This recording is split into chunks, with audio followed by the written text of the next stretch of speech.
ازاي تتكلم مع نفسك. انا عارف التايتل غريب شويه، بس انا هقول لك بالظبط انت ازاي تتكلم مع نفسك.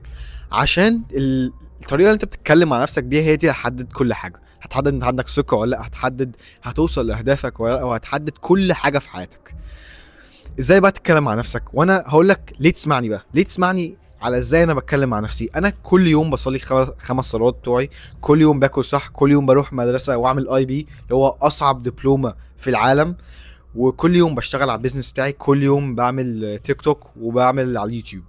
فما فيش حد، وكمان بتمرن مرتين في اليوم.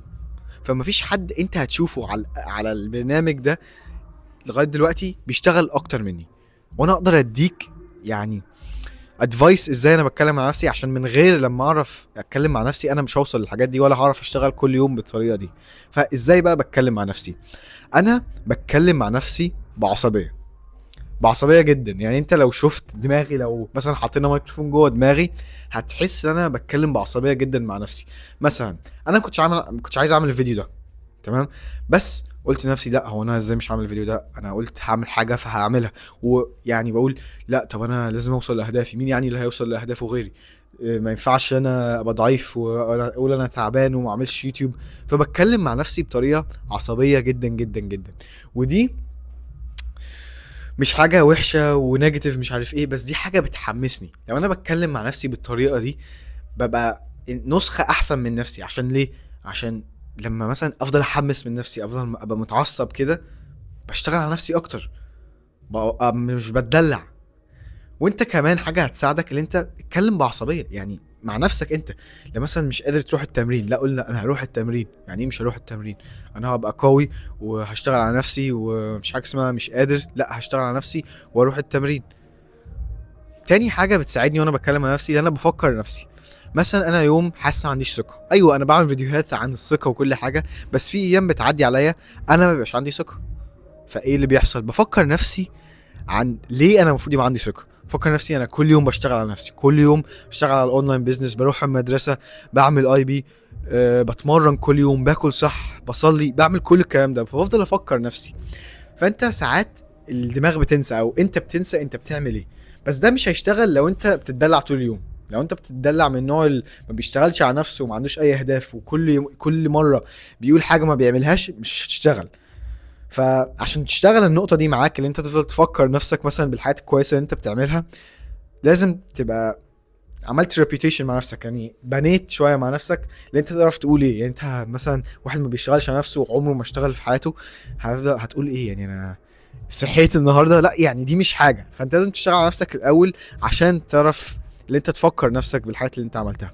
يعني انا مثلا السنه اللي فاتت جريت ماراثون من غير اي تمرين، يعني جريت 42 كيلو من غير اي تمرين تماما. فده اكيد هيديني ثقه في نفسي. اكيد لما مثلا في يوم تعبان انا مش قادر، هفتكر ان انا جريت ماراثون، هفتكر ان انا من غير اي تمرين جريت 42 كيلو.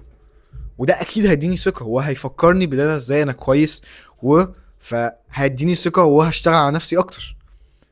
فخلي بالك بالظبط انت بتتكلم مع نفسك ازاي، عشان انا عارف الناس كتيره جدا بيتكلموا مع نفسهم بطريقه سيئه جدا. بيفضلوا يقولوا انا تعبان النهارده، لا انا مش قادر، لا يا عم انا مش هوصل لاهدافي، انا ما اقدرش، انا ضعيف. انا سمعت حد بيقول انا ضعيف قبل كده، او انا ما استاهلش كده. يعني انت لو فاكر كده بجد ده اللي هيحصل. يعني انت لو فاكر انت ما تستاهلش توصل لاهدافك، مش هتوصل لاهدافك.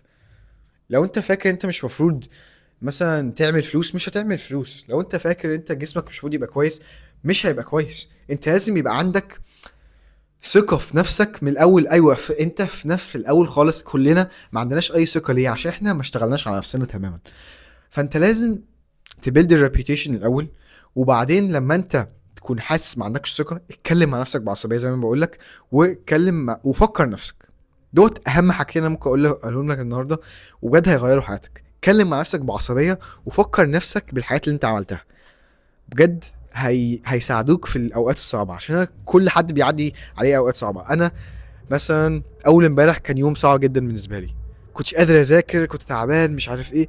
فبفضل افكر نفسي لا، انت بص، انت عملت كذا وكذا وكذا، انت المفروض تبقى فرحان، المفروض يبقى عندك ثقه، المفروض تشتغل على نفسك اكتر. فدوت الحاجتين اللي انا اقدر اقولهم لك ازاي تتكلم مع نفسك. وازاي تتكلم مع نفسك دي بجد من اهم حاجات هتتعلمها النهارده. وهشوفك اشوفك في الفيديو اللي جاي.